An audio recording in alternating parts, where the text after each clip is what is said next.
Hi everyone, thanks for joining me.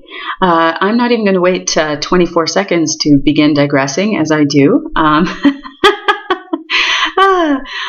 It just occurred to me as I sat down to make this that maybe I should make all my videos while in a low blood sugar state like I am right now, because that way I won't be tickling your cerebellums by moving around so much and being so hyper. And also, this will be easier on everybody's ears. I want to say I'm so sorry for my videos that I have to use this crappy recording mic so far in making my videos that produces a very grating, I find, a very low quality, grating, tinny sound. I'm sorry for that. It must be bothering you too. And as soon as I can get something better, we'll see how long I keep making these videos, but as soon as it seems right to, and I can invest in something that makes it nicer, my videos nicer to listen to and to look at, I definitely will. Anyway, to the video at hand, here's the subject. This video, what's in this video relates to a few things that I said in part 3 of my 3-part series posted a couple of days ago, what I love about the IN types. And in there, I made mention of some favorite things about the INFJs and INTJs, that things that I find, phenomena that I find very funny and interesting and ironic and fascinating. And they are the way that those members of those two types can be. There can be such a contrast between how very free thinking they are, and how very creative and very open-minded and very curious and very willing to entertain all sorts of outlandish, what most types would consider completely outlandish propositions. I find that those two types will, with uncommon frequency and to an uncommon degree, will journey into those ideas with me, which is just can't thank them, my friends, enough for that. It's just so much fun, and it's so interesting for me. So I think that it's often the case that there's a real divide between how wild these two types are in their minds, and how many other people who see them how many other people may see them because of the way they present in their speech and in their fashion and the way they arrange their personal environments. They may mistakenly think that the INJ types are very much more conservative and stuffy than they actually are. I really do think it's very funny that, and I've discussed that with those friends of mine who are INJ. I think it's really funny to think of, what people say that, what their colleagues, those that work in really straight environments, kind of stodgy environments, what would their colleagues think, if they could ever be a fly on the wall for the kinds of conversations these INJs have with me in private. Which are just all over the place. Like, they are all over. There's a lot of laughing and a lot of irreverence and a lot of really, just unusual stuff that gets discussed. And I think what happens is that these INJs, they have, it's much deeper than this, but I'll just say this is just one aspect, I think, of what's behind this sort of very tidy presentation that they very often will present. Not always. Once again, as I will say in every single video, I need to underline, I kind of think a lot of my contributions to MBTI stuff on YouTube, they're going to be influenced by my very pronounced preference for extroverted intuition, and they're going to be a product of that dominant function in me, which is very heavily exercised. So a lot of my stuff is going to center around things that I observe in the outside world, in the objective world, and then the subjective interpretations and very highly associative meanings that I make of what I see in the external world. So that, anyway, this video is going to be like that in particular. So what I've noticed is that the INJs can really make terrific I like to say undercover agents in the mainstream. Again, not all of them. Some of them look really, really flamboyantly artistic and freaky, and some of them look just kind of they look more plain and relaxed. But there's definitely I find a classic look, and later today I will be doing a positive ID mini-series episode about the INJ fashion particularly. So if you are interested in that, check that one out. But for this video, little bit of background here. So I started to, I guess about 6 weeks ago, I started a whole new avenue of MBTI research, in which for the first time I started to look on YouTube for information. And I was studying INFP and INFJ specifically because I was trying to gather information for my friends of those types. And just because I'm so interested in it, I'm just insatiably interested. So I was looking, and it was the first time I'd looked at videos of people who identify with those types actually talking about their stuff. It hadn't, I'm old. It hadn't occurred to me that maybe probably the best place to get so much information about these very rare, very introverted types would be in this kind of format where they can be very free to say exactly what they want, how they want, in the time they want, which would be, is how they prefer to do things. It makes perfect sense that these people who tend to be so quiet in kind of public life, face-to-face life, not always quiet, but just a little more reserved, a little not nearly as apt as a lot of the extroverts to pipe up all the time about what they're thinking. But online, here's all these wonderful INs giving these really long exegesis about all kinds of interesting things, and in depth and with complexity and nuance. And anyway, it's been wonderful.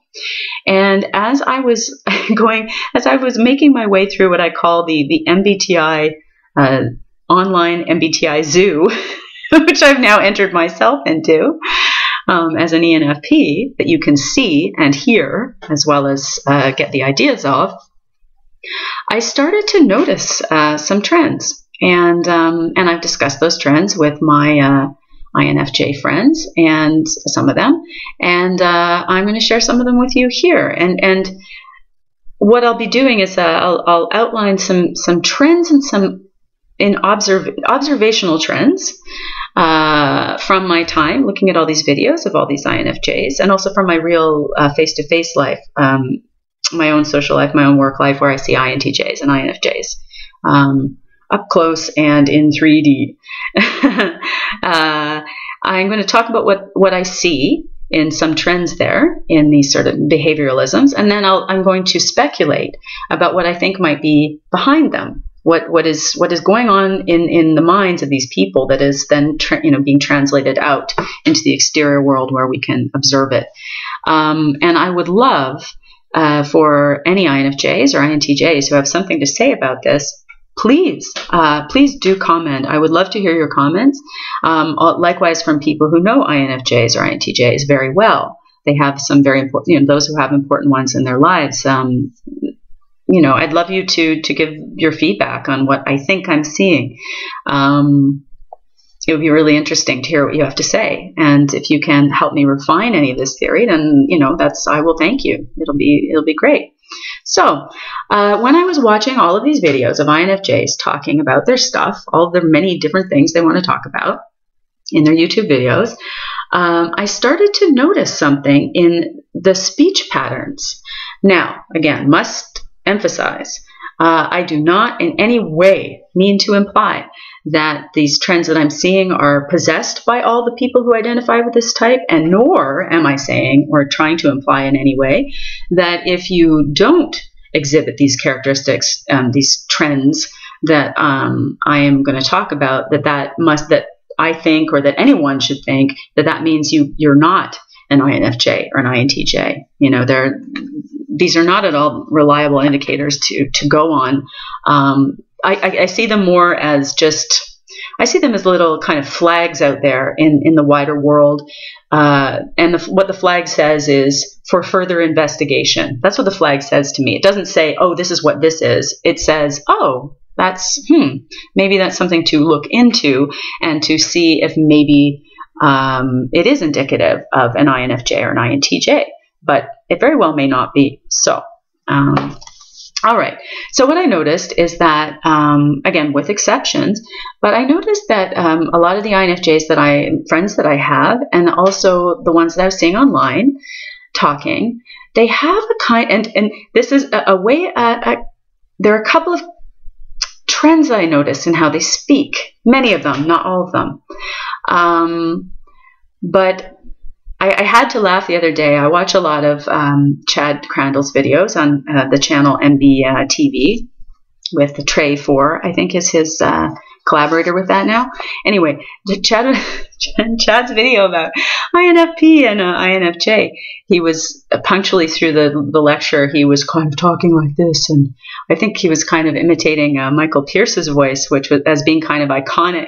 I don't know. Anyway, he was poking fun a little bit in a really, like, in a very friendly kind of way, and just sort of saying he notices that the INFJs talk like this, and I thought it was so funny.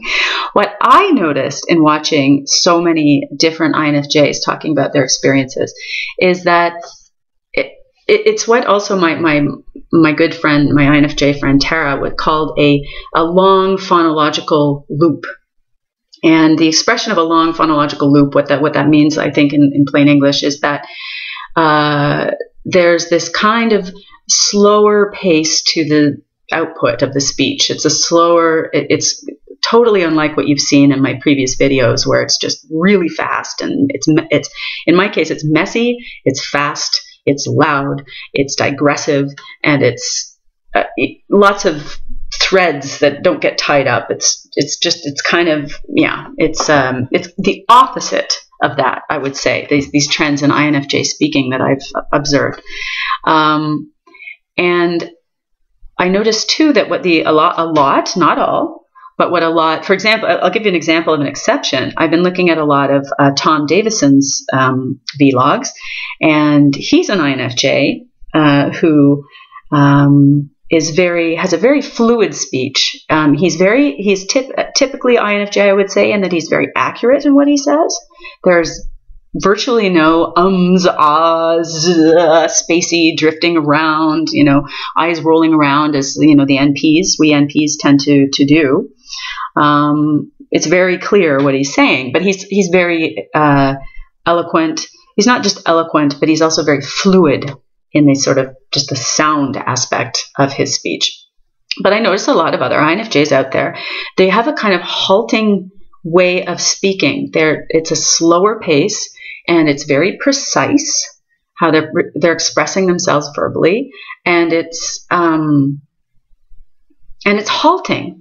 And what it seems to me is, what I speculate about what is happening there, the impression I get in watching these people speak is that I imagine that it's almost like, as is well known to people who know about the MBTI and know about this type, they've got the dominant introverted intuition running their show, and that tends to be a cognitive function that is famous for being very, very hard to explain the subjective state of, or to explain in its totality what it does or how it works. It's quite, in some ways, it's a more mysterious one, or it's reputed to be anyway. And very complex. And I wonder if what's happening in this kind of speech pattern that I've noticed, I'm wondering if it's kind of a combination of these very free-thinking, very imaginative, if it is the case that the INFJs and the INTJs too, this, by the way, I think a lot of this applies to the INTJs, but I haven't sort of verified, even quasi-verified that yet. So maybe they can speak of this, but I can say this about what the INFJ stuff I've seen. It's like they almost want to, it seems to me like maybe they have so much going on. So first of all, it's hard to get it out. It's hard to verbalize the fullness of their thoughts. So there's a certain effortfulness about it that sort of comes across in many INFJ speaking, I find. And it almost seems to me like what I imagine is happening is that, again, you've got all these complex, very rich, complex ideas that the INFJ is trying to verbalize. But because of the TI in their, maybe, again, I'm just theorizing, but perhaps because of the TI in the tertiary position in their cognitive stack, which is very, very concerned with accuracy, and is also a function that, for better and worse, that's another bunch of videos by me or by others, I think. But like INFJs, I think like all types are reputed to do, and I think this is we often will lean more than maybe we should on our tertiary function. We tend to, I just saw a great thing on Type Tips the other day too, by Leon, saying, how we all make he made a video about how when we all kind of tend to use the shortcut of our tertiary function, and we tend to think, much to the amusement of everybody else, we all have a tendency to think that we're really fantastic in our third function, and really what it is we're not fantastic at it, or not. Some of us are, who've really worked on it, perhaps. Like we have there's the preference, which is what the MBTI is concerned with, meets with ability, which is another matter, meets with practice and development, skill building, strength building. I'm sure there are lots of, I know there must be lots of INFJs who use their TI very well, and it's quite developed. However, I tend to think there's a cap on that. And I do think that, INFJs, like all of us, we might have a tendency to sort of lean on the third function a little more, because the tertiary function is always going to be, have the same orientation as our dominant function. And that means that I've heard on, for example, Personality Hacker. I know that dynamic duo, they said something about, we tend to rely on the third function a little more than we maybe should, or many of us do, because it's kind of like the quick fix function. So it's actually not as it's not as sophisticated as we like to think it is.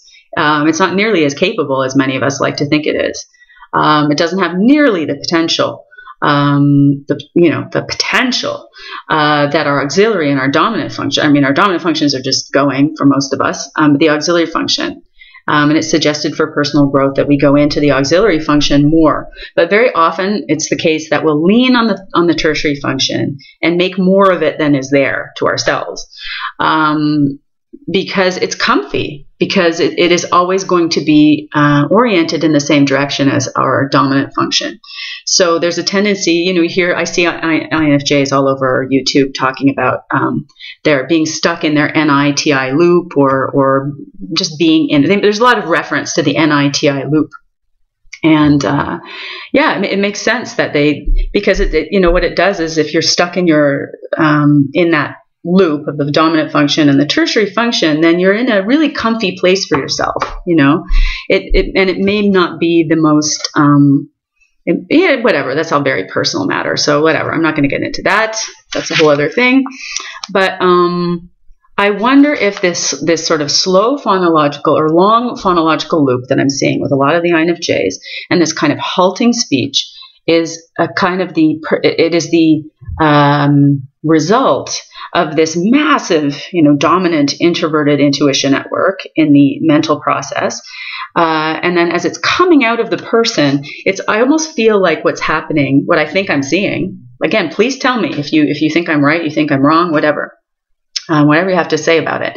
But it almost seems to me as if it might be that you've got this bottleneck of the products of the dominant introverted intuition coming out of the person. And as they're coming out, I almost feel like there's this tension between the INFJ wanting it to say exactly what they mean. First of all, it's just difficult to get it out anyway, in any which way. But then there's also this tension there too, because the INFJ really wants it to be accurate. And again, I think that's kind of maybe a manifestation of the TI, the tertiary TI. So, that's quite a feat. And maybe that's partly why I get this impression of like the way they're speaking is quite unusual. Many of them, they are kind of halting like this. They are putting it's like almost like they want maximum spontaneity inside of whatever ideas they're about to express, and they don't want to, maybe but then they want to choose just the right thing. They want to make sure that before they actually say it, that it's just the right thing. It's exactly what they mean. And I wonder if that's what's going on with that. I don't know. So I've also noticed that the INJs, both the INTJs and the INFJs, in their writing, sometimes I really feel like I can see their INJness in how they write. Now, I might be particularly apt to read into this, again, because I'm an ENFP, that's what I do. Like reading between the lines, literally and figuratively. That's what ENTP and ENFP were all about that. But I'm also, by profession, I'm an editor and a proofreader, and so maybe I'm particularly, I'm over paying attention to this. I don't know, but I think what I think I'm seeing is even in like really informal. It's really cute, actually. I find it so. I don't know. Again, I like you guys. I think you're adorable. Or not adorable. Again, that's the wrong word, because you're not cuddly. You're not. It's true. The INFPs, they're cuddly. The INFJs, they're not that cuddly, but I mean I have a lot of, fine feeling for you. Let's put it that way. Admiration and warm feeling and whatever, all that. So I noticed that even in the informal little emails I get from my INFJ friends, there's a kind of formality in the tone of the writing. And it's kind of, again, I find that the contrast is so amusing, because very often what I'm getting from the message, I'm not getting, it's not, I can tell that this person is not a stuffy person. I can tell from what they're talking about, and the kind of rather, in personal correspondence, the rather direct way they're talking about a lot of things that might be quite touchy subjects to a lot of people. They're intense, so it's not like they're being overly polite or very indirect or flowery or whatever. They're not scared to convey a strong message, either verbally or in writing to me, in personal correspondence, personal interaction. But nonetheless, there's this kind of, I think it's kind of cute. There's this kind of formal way of putting things, and I find in both the speech and in the writing. And it comes down to this even. It's this detailed. I mean, as I said, I'm a professional proofreader. And I find with my INFJ associates, they make fewer mistakes than I do in emails. Like when I'm on my own time and I'm just dashing something off, I'm not necessarily reading it 3 times before it goes out. I don't care. But my INFJ friends, like, it is very hard for me to ever find an error, a spacing error, a punctuation error, a spelling, like certainly not a spelling error. Like that's just never, I never see that with them. It's like things are very carefully done, and it's great. It's really great. So I think that they can, that's a way that they can come off as being, just by being themselves, and it's not something that they're putting on. It's not this kind of protective social, I mean, maybe it serves as that, by extension downstream, but I don't get the sense with my INJ friends and associates that they are presenting this kind of tidy, formal, correct, precise kind of communication. I don't get the sense that they're doing it because they feel formally about me, or because they are overly worried about coming off as too casual to other people. I think it's really, in most cases, is a product. It's an unself-conscious product of them just rather being themselves. And I think it's very curious, and it's something I notice. And it's something that is, again, I've discussed this with these other INFJs, and they've chimed in, and they know what I'm talking about, and they've added to the discussion with me, and And I've got some really good laughs about it. For example, I'm thinking of my friend Will, an INFJ, who we have this running joke. Because of this kind of formal way of speaking that he has, that's very, very articulate and very careful and well enunciated. The way he expresses himself. Because this has been something we've discussed before, despite the fact that Will is a full 15 years younger than me, he will sign off his letters to me as Grandpa Willie. Like, that's a joke of this. I'm like, hey, Uncle Willie. Because again, he's chronologically much younger than me, but he's about 50 years older than, as are my INFJ dear ones. He's about 50 years older in spirit, I would say, than I am. So, and in wisdom. So, that's a funny thing. It's a thing, I think. And just yesterday, I was hanging out with my INFJ dear one, Tara, and we were talking. She's quite happy to answer my questions about, what is it like for her to have these INFJ characteristics of, habits of mind. And she came up with something just brilliant, I think. And I can't wait to hear what other INFJs and INTJs say about this. But I think it has to do with dominant introverted intuition and its characteristics. What it leads to. She said, as we were talking about this rather formal way of presenting oneself in speech, which her other friends apparently have commented on to her, we were having a riot, we were laughing and exploring all this, and and all of a sudden she's like, wait, and again she's like, wait, I'm having she's like, an image just came to me.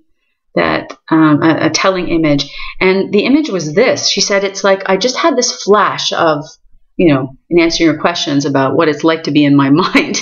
She said, it's like this image that came to me is like, it's like I'm in a big room that's very crowded. And she sort of looked around my like cluttery, NP apartment right here, and looked around, and then she said, it's not that it's a mess. It's very, it's tidy. She said, but it's like stacks of boxes, and they're labeled, and they're file cases, and they're just different shapes of containers and things. But she said, the way I feel when I'm trying to translate my thoughts into words is it's like I'm walking through this room, and I'm having to kind of carefully pick my way through this, almost like a maze, a maze of all these different objects to get there. And then I was like, oh. And I said, so do you think it is, Tara, that because it takes so much effort for you to translate anything at all about your the thoughts that are generated importantly by your dominant introverted intuition as your cognitive, the cognitive function, do you think it's the case that because it's so difficult to get anything out at all, that by the time you even get like very everyday, informal setting appropriate, intimate setting appropriate messages out of yourself to your interlocutor, that because you've been picking your way through that crowded room, that attic, that tidy, clean attic, no doubt, that everything is very well formed by the time it comes out. It's not something you're putting on, or that it's just automatically happening as a byproduct of your cognition. And she was like, yes, I think that it is. So anyway, we might hear more about that, but I would love people to chime in if they think there's anything to this, if they identify with that, because I thought it was really cool. So I guess that's all I wanted to say for this one. I'm going to go ahead and make the episode 4 of the positive ID, and this will be concerning the visual presentation of INFJ and INTJ. So if you want to check it out, please do. Thanks for watching.